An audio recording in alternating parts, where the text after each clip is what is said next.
So, what's really in store for India come 2026? It's a huge question, right? Well, today we're going to try and answer it. We're diving into forecasts from some of the biggest names out there. We're talking the IMF, Goldman Sachs, to get a real balanced picture. We'll look at the incredible opportunities, but also the serious challenges on the horizon. All right, let's jump right in. Okay, let's kick things off with the number that's on everyone's mind, a projected GDP growth of around 6.7%.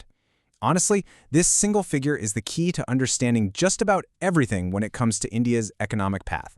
It tells us that the country's economic engine is really getting ready to hit the gas. And when you look at the global picture, what does that 6.7% actually mean? Well, it means India is poised to stay the world's fastest-growing major economy. And that's not just some local headline, you know? It's a status that's going to shape international investment and diplomacy for years to come. So what's really powering this economic engine? Let's get under the hood and take a look. We'll examine both the fuel, all the opportunities pushing that growth, and the potential friction points, the risks that could slow things down.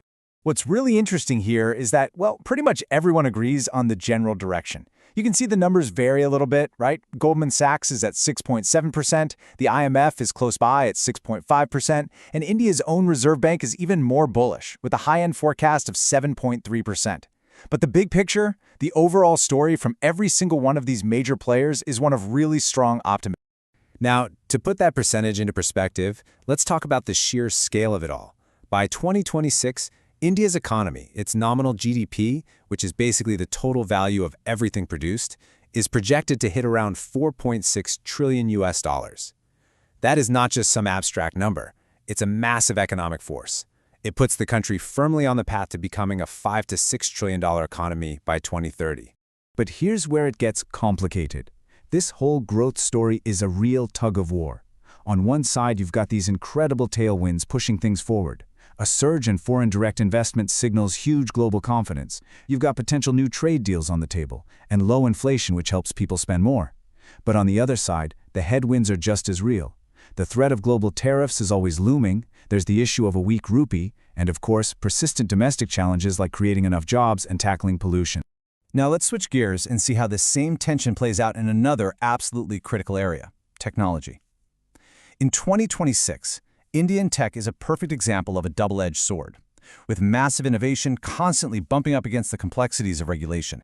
And this really illustrates that dynamic perfectly. I mean, the opportunities are just immense. A booming startup scene, huge investments flowing into AI, and real improvements in data security. But the risks are just as significant.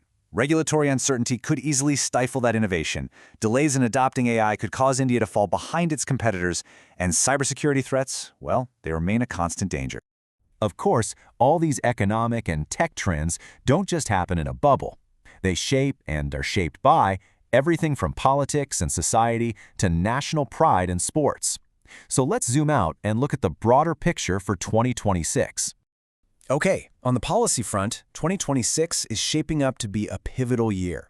At home, the focus will be on these huge reforms in tax, agriculture, and labor, all designed to modernize the economy and make it more competitive. And on the world stage, India will be pushing hard for key trade deals with the US and the EU, while also taking on a central role in major diplomatic groups like BRICS and the Quad.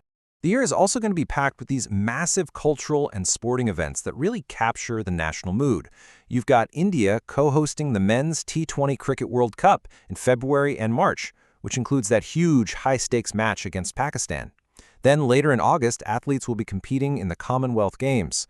And of course, you have national festivals like Diwali in November that bring the whole country together. So, when you put all these pieces together, the economy, the tech, the politics, the culture, you realize we're at a fundamental crossroads. 2026 isn't some single predetermined fate. Instead, it really presents a choice between two very, very different futures. And this lays out those two paths perfectly. On one hand, you have the optimistic path. This is where successful reforms help turn India into a leader in digital and AI exports, putting it on track for that $6 trillion economy. The alternative, though, is a much riskier path, where external shocks could stall growth, leading to rising unemployment and inequality, because those critical reforms get delayed. And that really brings us to our final question, the one you see right here. What's actually going to decide India's path in 2026? Is it going to be the policies made at home, major events happening around the world, or maybe something else entirely? You know, navigating that fine line between massive opportunity and serious risk, well, that right there is the story of India's road ahead.